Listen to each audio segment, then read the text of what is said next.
सी class 10th में दो marks का आता है। ये कैसे करते हैं इसको हम, क्वेश्चन अपने ऐसे आता है, ये अपने एक्टिव वॉइस का है। इसमें क्या होता है कि अगर हमारे सब्जेक्ट मैन होता है तो उसको बोलते हैं एक्टिव वॉइस। यहाँ पे ये सब्जेक्ट सी राइट से लेटर, यानी सी कर रही है राइट से क्या लेटर, तो सब्जेक्ट मैन है। अब इसी बात को हम दूसरी तरह से कह सकते हैं, ये ऑब्जेक्ट को आगे रख करके, a letter is written by her. तो यहाँ पे बात तो वही है कि वह एक पत्र लिखती है और एक पत्र उसके द्वारा लिखा जाता है, लेकिन वहां तो वह लिखती है तो सब्जेक्ट मैन था, यहाँ पे ए लेटर मैन है क्योंकि एक पत्र लिखा जा रहा है किसके द्वारा, उसके द्वारा। तो इसको बोलते हैं हम पैसिव वॉइस। तो जहाँ पे ऑब्जेक्ट मैन होता है हमारा, वो होती है हमारी पैसिव वॉइस, और जहाँ पे सब्जेक्ट मैन होता है वो होती है हमारी एक्टिव वॉइस। अब हमने क्या क्या चेंज इसमें देखे कि सबसे पहले चेंज हमारा क्या आया है, सब्जेक्ट को हमने ऑब्जेक्ट को हमने सबसे आगे रख दिया था। इसके बाद हम लाए इसकी हेल्पिंग वर्ब, और इसके बाद यहाँ पे मेन वर्ब आई है, मेन वर्ब की थर्ड फॉर्म। इसके बाद बाय आया है, और जो हमारा सब्जेक्ट था उसको ऑब्जेक्टिव केस बना के पीछे लिखा है। तो इस तरह छोटे छोटे रूल्स इसमें होते हैं। अब क्या क्या रूल्स होते हैं वो देखो इसमें। तो रूल्स इसके होते हैं हमारे सिंपल रूल्स होते हैं, ये बहुत इजी होते हैं और आराम से इसको हम कर सकते हैं। तो पहला रूल तो क्या था हमारा, ये जो ऑब्जेक्ट था इसको हम बोलेंगे ऑब्जेक्ट, ये हमारी मेन वर्ब हो गई है और ये हमारा सब्जेक्ट हो गया। तो सबसे पहले हमने यहाँ पे ऑब्जेक्ट लिखा था, तो हमने ऑब्जेक्ट को सब्जेक्ट बनाया। तो सबसे पहले ऑब्जेक्ट को सब्जेक्ट बना देते हैं, सबसे पहला काम तो हम इसमें ये करते हैं, फर्स्ट रूल। इसके बाद हमने किया है यहाँ पे सेकंड पे ये लाए हम हेल्पिंग वर्ब। तो इसमें ऑब्जेक्ट के बाद दूसरा लिखेंगे हम, ऑब्जेक्ट के बाद हेल्पिंग वर्ब को टेंस के अनुसार लिखते हैं, टेंस के अनुसार। तो यही इसमें समझने वाली चीज होती है एक्टिव पैसिव वॉइस में। अगर ये हेल्पिंग वर्ब को समझ गए तो हम एक्टिव पैसिव वॉइस भी आराम से कर सकते हैं, टेंस के अनुसार लिखते हैं।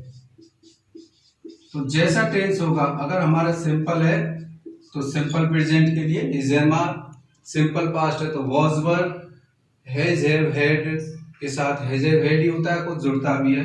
तो ये जो टॉपिक है समझने वाला, इसी को समझना हमें कैसे करते हैं हम। अब इसमें हम सभी टेंसेस की लेंगे, यहाँ पे बारी बारी से वर्ब्स लेंगे, हेल्पिंग वर्ब्स।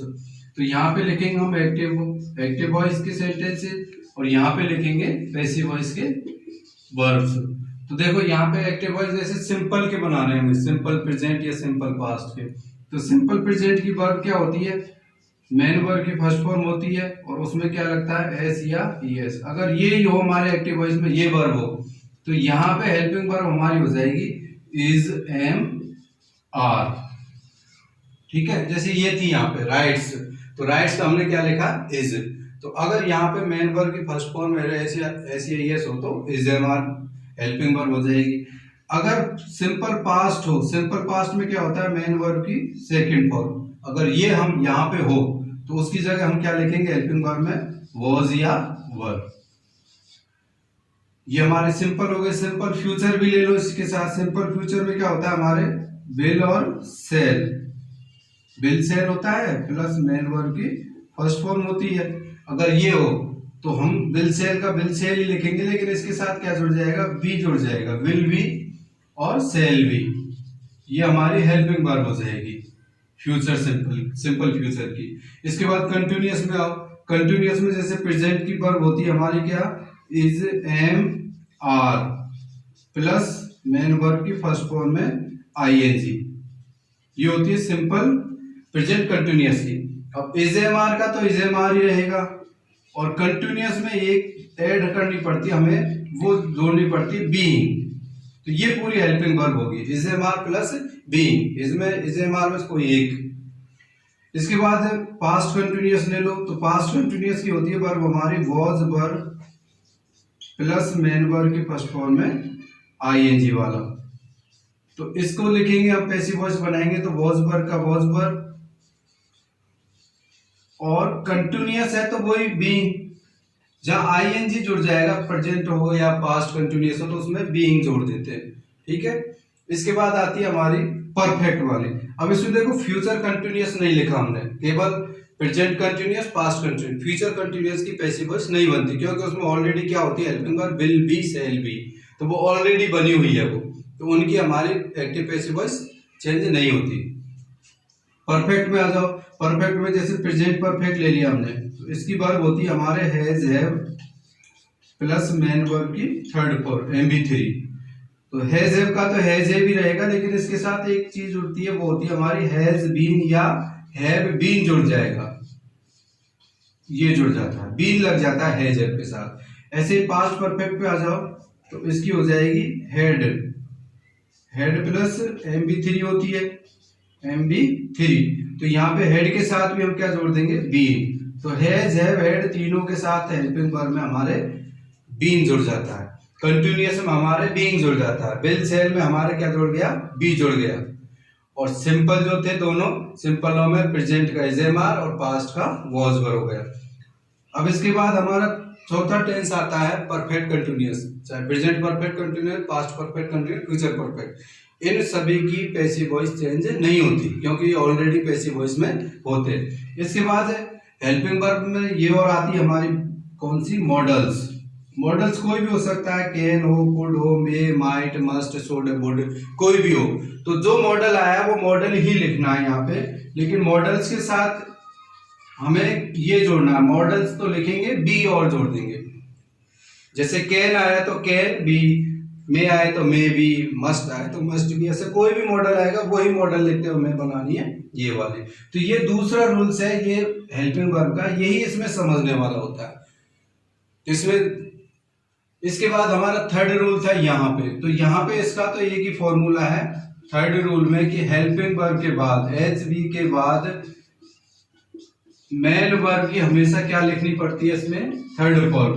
तो इसमें तो कोई दिक्कत नहीं है, मेन वर्ब की हमेशा थर्ड फॉर्म ही लिखनी पड़ती है, थर्ड फॉर्म लिखते हैं। हेल्पिंग वर्ब के बाद मेन वर्ब की हमेशा थर्ड फॉर्म, जैसा कि ये लिखा है, हेल्पिंग वर्ब लिख दी और फिर रिटर्न लिख दिया, MB थर्ड। इसके बाद फोर्थ रूल, मेन वर्ब के बाद हमने क्या जोड़ा, वाई। तो मेन भी थर्ड के बाद, मेन वर्ब की थर्ड फॉर्म के बाद वाई लगाकर, वाई लगाकर जो हमारा सब्जेक्ट था, सब्जेक्ट जो होता है, सब्जेक्ट को ऑब्जेक्टिव केस बनाकर लिख देते हैं। सब्जेक्ट को क्या कर देंगे हम, ऑब्जेक्टिव केस में।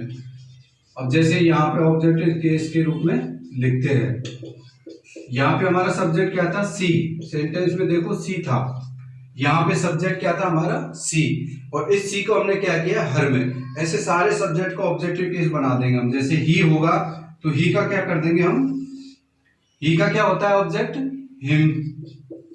सी का क्या हो जाएगा, हर। इट का ऑब्जेक्ट क्या हो जाएगा, इट ही रहेगा। तो ही, सी, इट। या आई होगा तो आई का क्या हो जाता है ऑब्जेक्ट, मी। बी का ऑब्जेक्ट क्या हो जाता है, अस। यू का ऑब्जेक्ट हो जाएगा हमारे, यू रहेगा। और दे का ऑब्जेक्ट हमारे हो जाएगा, देम। ठीक है। तो ये हमारे, अगर कोई नेम हमारा सब्जेक्ट होता है, प्रोनाउन के बजाय नाउन हो, कोई नेम हो, नाउन्स में प्लेस नेम, एनिमल्स नेम, कोई भी हो, तो नेम का हमारा नेम ही रहेगा। इसको हम वाई लिखने के बाद लिखेंगे, ठीक है, यहाँ पे लिखेंगे इसको। तो ये छोटे छोटे रूल्स है इसके, 3 या 4, और बहुत इजीली हम इसको सीख कर सकते हैं और चेंज कर सकते हैं। तो अब ये हम रूल्स लिखने के बाद अब आगे हम इसके एग्जाम्पल्स लिखेंगे। देखो रूल्स के बाद, जैसे रूल समझ लिया, अब इसके बाद हमें कुछ सेंटेंस इनको चेंज करके देखना है। तो रूल्स में मैंने बताया था कि इसके फॉर्मूला लिख लो, या तो शॉर्ट में ऐसे फॉर्मूला होगा अपना। सबसे पहले क्या लिखा हमने, ऑब्जेक्ट।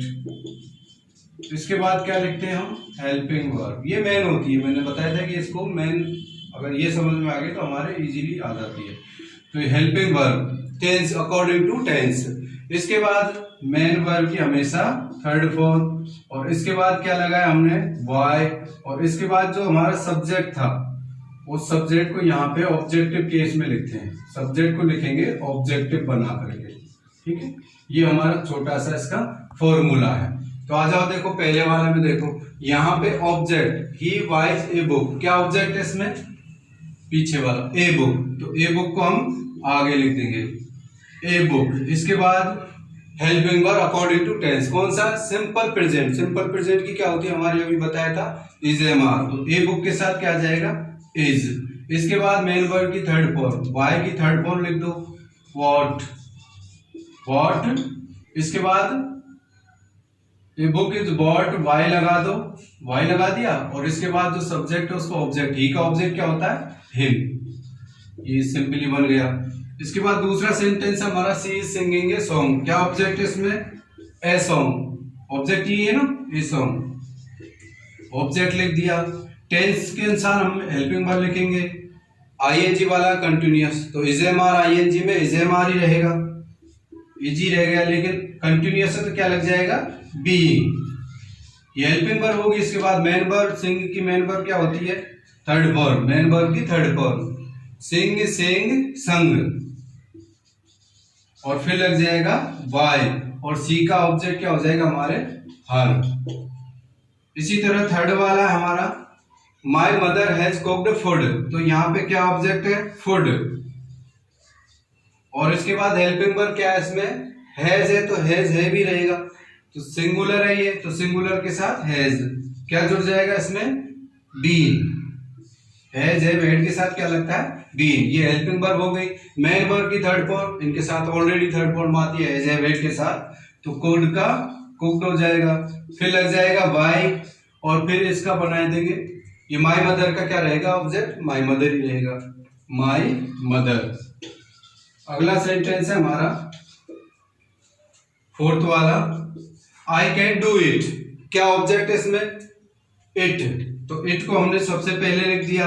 हेल्पिंग वर्ब क्या है इसमें, कैन, तो कैन मॉडल है तो कैन का कैन ही रहेगा, मॉडल्स के साथ बताया था हमने क्या, बी लग जाता है।